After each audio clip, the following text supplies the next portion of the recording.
Right guys and girls, I'm here at Serenas Golf Club in Spain testing out the brand new RTX Cleveland 6 zip core wedges. So the new wedges from Cleveland.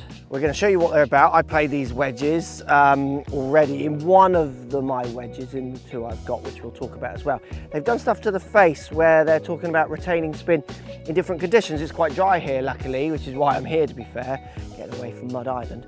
I've also got a robot testing with wet and dry ball with these clubs to try and show you what they've done to the face to do what other companies have done, which is try and retain some spin. RTX Zip Core 6. This is the answer to my short game. So initial feelings when I put it down by the ball is not much has actually changed from what I've had in my bag prior, which is kind of what I want. I don't want the shape to drastically change. I want the round shaping, the slightly curved front line. I want the way the neck joins in here to all stay the same because it's a shape I've become accustomed to and one I really like. If I can see the new milling on the face, maybe I can. I'm not sure because this is a slightly different color to my old wedge. And when they're new, they're so fresh with the kind of pattern that is visible. I think it's different. I haven't got my old one with me here, so I'd have to check when I get back. But all intents and purposes for me, apart from the finish of this wedge, it looks like the same wedge, but with a new milling finish to try and help me get consistent spin. Feel on the face, very similar to what I'm used to. It's that same kind of, you know, bladed, better players sound and feel off the face, which I've become accustomed to. This is a 58 degree in this kind of club. And I feel like this is a wedge that can develop with me as my skills try and get back to where they were. I do actually use a different wedge in my other loft, but when it comes to that around the green most lofted club, I love the fact that we are going into, you know, that true bladed look and feel. And let's go and see what Cleveland are actually saying about these wedges, because what really can you change in something that's as lofted as it is and as blady as it is? Surely it's not much, is it? First and foremost, newest thing in here is our new HydroZip technology, face technology. This is specifically to dramatically increase spin in wet conditions, in wet shots. So talking significant increase in all lofts, but very much so in your high lofts, where you'll see the difference there, the morning dew, or just other wet conditions with the ball. Fantastic. And additionally, it varies throughout the set. It's a dynamic face roughness, face finish process that naturally we're trying to maximize our spin, but also maximize our consistency in these different shot conditions. And that happens to vary or depend on the loft. Yeah. And so to be mindful of that and to design it throughout the set, you'll see variation in our laser and maybe very fine difference in the blast and the texture. So as I would understand it, if it had more loft and it was dewy, wet conditions, you're going to see a bigger drop off in spin compared to, I mean, if you take it to the extreme, my putter, if it's dry or wet, which has 2 degrees of loft, I'm not seeing a drop off in spins or overspins with a putter. Right. So I presume you're trying to really ramp it up on the more lofted ones, is that fair? That's fair. And you're trying to make these shots that exist in dry versus wet versus all the way to, you know, wet or to rough, like just fully compacting between the ball and the face. You know, there's maybe limitations for how far you can take that one. Yeah. But in the wet conditions, there's very much an opportunity to get that performance to equal dry. Wow. And both of those being maximized in. But yeah, having to do that in each loft is kind of a different recipe. So ZipCore is our technology for shifting the internal weighting very cleanly in a blade style and a better player wedge. But essentially we study where players hit the wedge, where they hit on the face, and we use that information to determine where should weight go. Should it be heel, toe, so on. And there's only so much in shaping you can control, but an internal weight reduction, this can be seen here, actually allows us to take out significant amounts of mass low and heel, where it's doing nothing for inertia and is shifting your CG away from impact. And we can remove it from there and put it discreetly in other toe and high hosel and advantages in the wedge. And that's going to give advantages on consistency of ball flight. Is that the point of that? Ball flight, yeah. I mean, we may study it as it relates to ball speed, which isn't typically talked about in wedges, but your spin, your launch, your speed, your carry, if you can moment hit of inertia and getting close to the sweet spot is just bringing all around repeatability to miss hit. In RTX zip core, we have multi-zip grooves. These are our best performing grooves ever out of our wet, rough conditions. That's where you really have to channel away the debris. Yeah. Multi-zip grooves are trying to maximize the depth. They're trying to maximize the sharpness of the grooves, and they're trying to put as many grooves on the actual ball contact as possible. So that means scooting the grooves closer together. So what was really achieved in this multi-zip groove design is putting the grooves closer together. There's more grooves on the face, there's more grooves hitting the ball, but still maintaining a deep to be able to channel the grooves away. That depth has the highest correlation to actually bumping up your wet rough spin versus a width versus a separation, some of the other parameters. So of course still within the rules of conformance, but maximizing those parameters to increase that wet rough spin.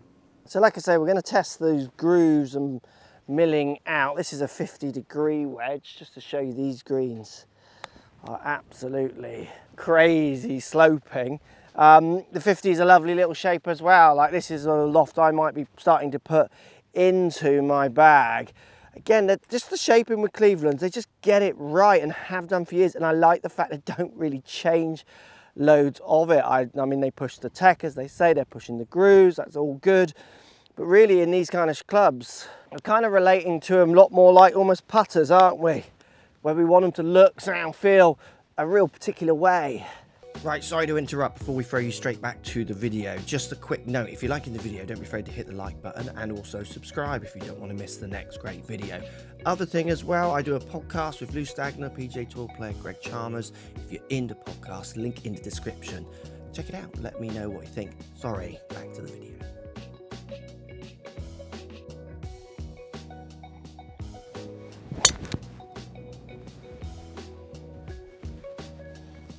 So let's hit a pitch here with my 58. Again, the versatility of soles, loft, bounce options is all there. There's also tour rack options that will be available at some point in these as well, which I've used before. You get a little T emblem here you'll see on some of the necks, and what happens is you get some of the tour grinds, the most common ones. I had one where the front of here was shaved away. I've actually gone for a little bit more of a friendly sole on this one. I do like the curving away in the heel and toe for me, giving me the ability to open up and stand up on its toe and those things. So really use a dynamic bounce. This is not my favourite shot, ball above feet. This is where I want the wedge to inspire as much confidence as possible. About 60 yards. I've pulled it off the slope, but the distance control is good with pin eye, but awful control off the slope. Not sure Cleveland can fix that for me. Stopping power, as good as anything really. I mean, to be fair with all wedges, they sell spin, and I don't see massive differences between all the top quality wedges. It's going to be fun showing you the robot test in a second, but before we do that, let's show you, this green's insane. Let's show you how bad I am with their very good wedges. This is the most basic. So happy with that one. Go on, get up. Oh. But should we play? Let's go down over here. The greens here are, let's call them challenging. I'm opening up. Oh, I've nipped it. Oh, yes please. Take that all day long. So like, I mean, all good wedges have this as well, but you just, when you're picking your wedges, general idea, understand or try and understand the sole. So removing bits here and here, those allow me to open faces and not expose too much bounce, or I can subject to if I put it this way or this way on the ground. So a little bit of relief here, that allowed me to open it. And then because this is exposed more the bottom end, I just sank it a bit more into the heel. It puts that leading edge a bit flat on the floor and get that really nippy one. Oh yeah, you see I have nice and grabby, the turf is grabby here as well, as in the lies are perfect for getting that kind of slip and grip. Yeah, loving those. I love the shape, I love the fact it's not really changing. I like the fact that you can do so much with them, the versatility.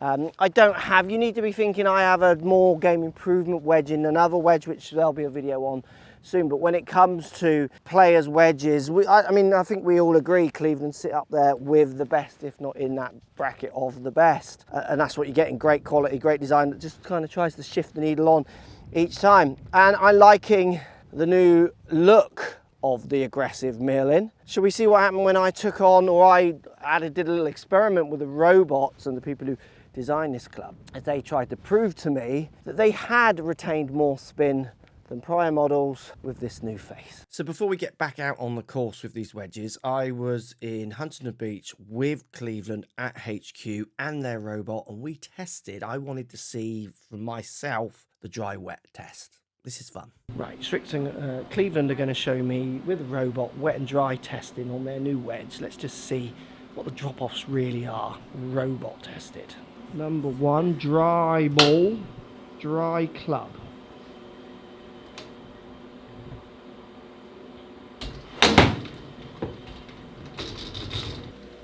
Another good shot. Not a bad effort for its first go. I got a jar one here. Yeah, yeah, 5 each will be plenty. Oh, that was equal right. Good effort. 2 squirts. So we're dry face but a wet ball. Yeah. That one hit the roof. Yeah. More slip. Less grip. I was going to say, you're going to hit some overspread.